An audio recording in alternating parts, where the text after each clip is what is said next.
नमस्कार। वेस्ट बंगाल में क्या होगा, ये सब लोग इस बात को जानने के लिए परेशान है। क्या ममता बनर्जी जीतेंगी या नहीं? अब इसको समझने के लिए हमें दो एस्पेक्ट देखने पड़ेंगे। एक जो पॉजिटिव एस्पेक्ट है जो ममता बनर्जी के फेवर में है, और दूसरा जो नेगेटिव है। एक एक कर उन पर आएंगे। तो शुरुआत करते हैं वो चीज़ें जो ममता बनर्जी के फेवर में काम कर सकती हैं। पहला है इकॉनमी एंड वेलफेयर स्कीम। देखिए, इकॉनमी जब वो 2011 में आई, उससे 2018-19 तक अगर आप देखें खास अच्छी नहीं चल रही थी। एवरेज जो बंगाल की जीडीपी ग्रोथ रेट थी दैट वाज 5.5%, और नेशनल जीडीपी ग्रोथ रेट से वो कम थी। बट 2018-19 कहते हैं एक टर्न अराउंड ईयर था, जहां पर बंगाल की जीडीपी जो रियल जीडीपी ग्रोथ रेट है वो 10.7% पहुंच गई, और पूरे नेशनल लेवल पर वो 6.8% थी। और फिर अब 21 में देखिए, कहते हैं कि बंगाल 1.2% से ग्रो करेगा, वाइल नेशनल जो रियल जीडीपी ग्रोथ रेट है वो नेगेटिव में जा रही है। Another thing that is very interesting is welfare scheme. देखिए, जैसे देश में जो वेलफेयर स्कीम चल रही है, जो अलग अलग स्टेट में चल रही हैं, उनको एक तरह से कॉपी करके जो बहुत सक्सेसफुल स्कीम्स हैं वो उन्होंने अपने स्टेट में इंप्लीमेंट करी। फॉर इंस्टेंस, इन्होंने कहा कि जो SC/ST लोग हैं जो 60 साल से ऊपर है, जिनके पास कोई पेंशन नहीं है, उनको 1,000 रुपये पर मंथ मिलेगा। 2.5 मिलियन लोगों को ये इससे फ़ायदा होता है। दूसरा, कृषक बंधु स्कीम। आपने सुना होगा PM किसान योजना, जिसको लेकर बीजेपी कहती है कि उन्होंने बंगाल में इंप्लीमेंट नहीं होने दिया ममता बनर्जी ने, और हम आएंगे तो इंप्लीमेंट करेंगे, आप तक 6,000 रुपये पहुंचाएंगे हर साल के। अभी जो वहाँ पर स्कीम है वो इसका एक क्लोन है जो चल रहा है, कृषक बंधु स्कीम, जहाँ पर किसानों को 5,000 रुपये मिलते हैं, और इससे तकरीबन 7.2 मिलियन फार्मर्स तक ये बेनिफिट पहुँचता है। फिर दिल्ली के अंदर अगर आप देखें, केजरीवाल के जीतने का बड़ा कारण था कि फ्री इलेक्ट्रिसिटी। तो ऐसी एक स्कीम वहाँ पर भी है, जहाँ पर हर क्वार्टर आपको 75 यूनिट्स बिजली फ्री मिलती है, जिससे 3.5 मिलियन जो लोग हैं वो लाभान्वित होते हैं, उनको बेनिफिट पहुंचता है। Then another scheme which is Karma Sathi प्रकल्प स्कीम। जैसे कि नेशनल लेवल पर भी लोन की स्कीम चलती है ना एंटरप्रेन्योर्स को, तो वैसे ही यहाँ पर है कि 2 लाख रुपए का लोन आपको मिलेगा, और इससे तकरीबन 100,000 लोग जो बेनिफिट होते हैं, और इसके लिए सरकार ने कुल 500 करोड़ रुपए का बजट रखा हुआ है। So these are the package of things जो ऐसा लगता है कि इनके पॉजिटिव एस्पेक्ट में काम कर सकती है, जो इनको फायदा पहुंचा सकती हैं। Second thing which is employment. अब देखिए, एम्प्लॉयमेंट को लेकर बहुत सारे लोगों के बीच में डिबेट है। कुछ लोग कहते हैं वहाँ का स्टेट में एम्प्लॉयमेंट नहीं है, अपॉर्चुनिटी नहीं है, क्योंकि इंडस्ट्रीज नहीं है, और वो मैंने नेगेटिव में कवर करूंगा। बट अभी जो एम्प्लॉयमेंट की मैं बात करता हूँ वो कुछ फैक्ट्स हैं, कुछ डेटा है जो मैं प्रेजेंट करता हूँ। देखिए, एम्प्लॉयमेंट की जो रेट है, गवर्नमेंट वहाँ पर कहती है, स्टेट गवर्नमेंट कहती है कि 40% रिड्यूस किया है इन्होंने अनएम्प्लॉयमेंट को, जब से ये ममता बनर्जी अपना सरकार में आई हैं। फिर ये कहते हैं कि जुलाई में, जून में 2020 में जो अनएम्प्लॉयमेंट रेट था वो 6.5% था, which was below the national average. और ये कहते हैं कि 1.5 करोड़ जो स्टेट में लोग हैं वो एक अनऑर्गेनाइज सेक्टर में काम करते हैं। देखिए, ये बंगाल के लिए बड़ा स्पेसिफिक है, क्योंकि बंगाल में क्या बड़े टाइम से कम्युनिस्ट रजीम रही, तो वहाँ पे इंडस्ट्रीज नहीं लगी, जो आई भी उनको उन्होंने भगा दिया। तो इसलिए बहुत सारा एक बड़ा चंक ऑफ पॉपुलेशन है जो अब अनऑर्गेनाइज सेक्टर में काम करने को मजबूर है, उन्हें पैसे कम मिलते हैं, प्रॉब्लम होती है। तो ये एक बड़ा चैलेंज है स्टेट का, और इसको ही लेकर हम नेगेटिव एस्पेक्ट में चलेंगे, बट पहले पॉजिटिव वाले कवर कर लेते हैं। तीसरा है इंफ्रास्ट्रक्चर। देखिए, इंफ्रास्ट्रक्चर के मामले में बंगाल के अंदर कई लोग मानते हैं कि ममता बनर्जी के आने के बाद कई सारे एरिया डेवलप हुए, ब्रिजेस बने, रोड्स बनी, और ये बजट में भी दिखता है। 2019 का जो स्टेट बजट था वो इंफ्रास्ट्रक्चर के लिए 9,553 करोड़ था, और ये उससे 5 साल पहले से 7 गुना बढ़ा था। और 2020 के लिए सरकार कहती है 2021 का जो बजट है उसमें $15 बिलियन सिर्फ इंफ्रास्ट्रक्चर के लिए रिजर्व करके रखे गए हैं।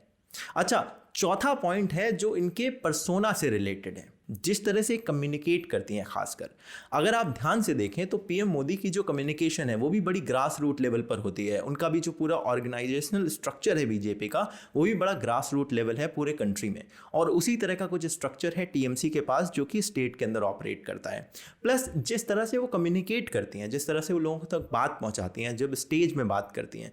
आप अगर बंगाल से बाहर रहते हैं तो आपको बहुत सारे लगता होगा कि बड़ा मीम है, इस पर तो मजाक उड़ता है, बट वहाँ के लोकल लोगों को ये सब चीज़ों में बड़ा अच्छा लगता है।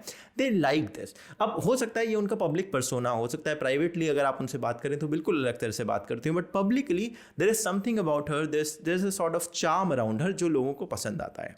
पांचवा और आखिरी जो पॉजिटिव पॉइंट है वो भी इनके पर्सनैलिटी से रिलेटेड है, बट वो थोड़ा सबकॉन्शियसली है। देखिए the way she carries herself, कि भाई एक लेडी है जो चीफ मिनिस्टर है, वो चप्पलों में जा रही हैं, उन्होंने नॉर्मल सी साड़ी पहन रखी है।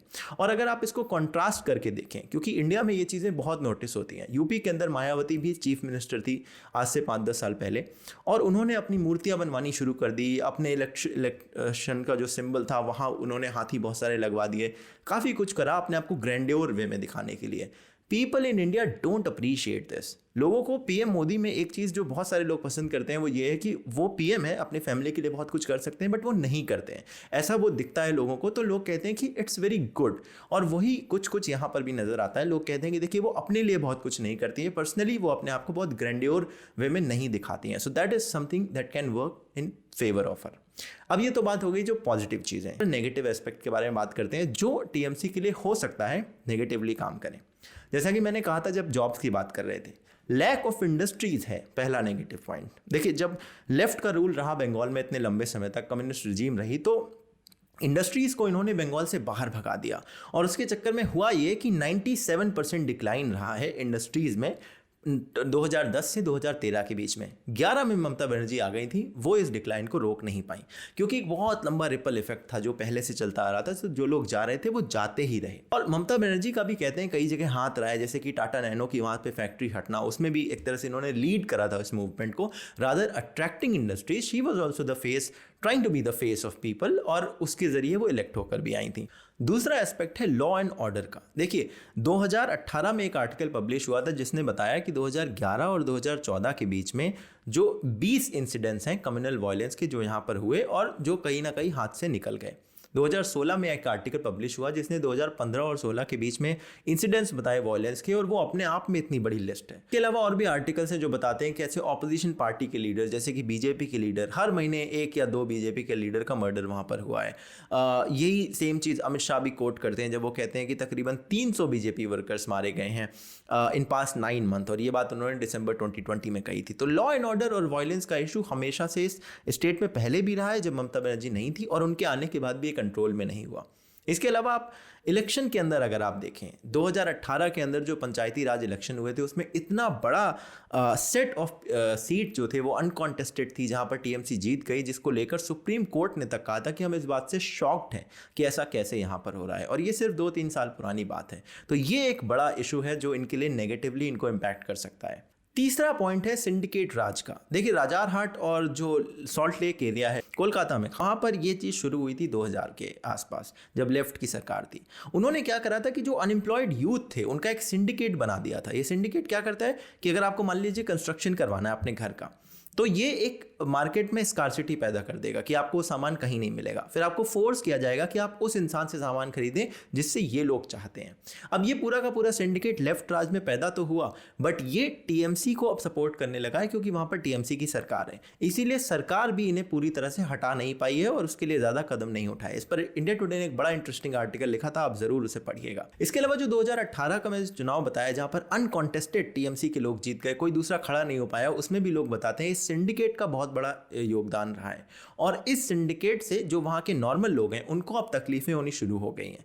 तो वो लोग अब नहीं चाहते कि ये चीज़ यहाँ पर रहे और सरकार इनके अगेंस्ट ज़्यादा एक्शन नहीं लेती है, तो ये एक तीसरा नेगेटिव एस्पेक्ट हो सकता है। चौथा और आखिरी है स्टेट वर्सेस गवर्नमेंट। देखिए टीएमसी का राज जो 2011 से यहाँ पर रहा है वो लोगों को फ्रीडम ऑफ स्पीच के मामले में अगर आप देखें तो बहुत अच्छा नहीं रहा है। एक मूवी थी भविष्योत्तर भूत की, घोस्ट फ्रॉम द फ्यूचर, और वो कहते हैं कि एक तरह से सार्कास्टिक मूवी थी, किस तरह से वहाँ पे गवर्नमेंट चलती है, कई सारे उसमें कमेंट्री थी। वो मूवी अचानक से आई, 2 दिन बाद सारे थिएटर से उतर गई। अब उस मूवी के प्रोड्यूसर ने जाकर पूछा तो उन्होंने कहा कि कहीं ना कहीं से हमें ऑर्डर आए। वो ऑर्डर कहीं ऑफिशियल नहीं थे, वो जो प्रोड्यूसर था, डायरेक्टर था, वो लोग सुप्रीम कोर्ट पहुंच गए और सरकार को सुप्रीम कोर्ट ने कहा कि आप 20 लाख रुपए इस प्रोड्यूसर और डायरेक्टर को दीजिए क्योंकि ये मूवी एक तरह से आपने बैन करी है। तो एंड में यही पता चला कि सरकार को उन्हें 20 लाख रुपए देने का ऑर्डर आया।